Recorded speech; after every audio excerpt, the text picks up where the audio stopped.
痰除湿第一方，二陈汤。二陈汤出自《太平惠民和剂局方》，因为方中半夏、陈皮或橘红二药性味燥烈，存放时间越久越能消除烈气，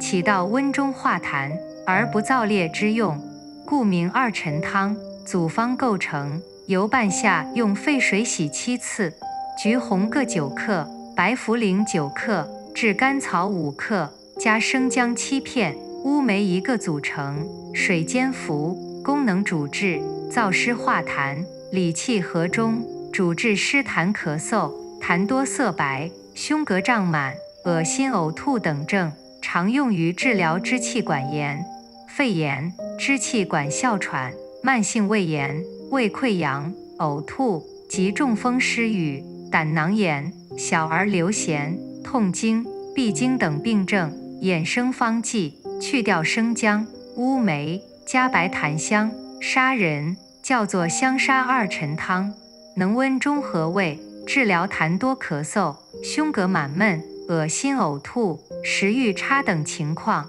若加上胆南星、枳实，则叫导痰汤，治疗顽痰咳嗽。加杏仁、白芥子称为氯胺煎，可祛痰止咳、利肺散寒，治疗风寒咳嗽、痰滞气逆。专家提示：陈皮与橘红因加工方法不同，功能略有差别。橘成熟时采摘，剥取果皮，因干称为陈皮或橘皮；去白留红晒干者，称为橘红。橘红温燥功效比橘皮强，还有发表散寒作用，适用于外感风寒咳嗽、痰多粘稠等症状。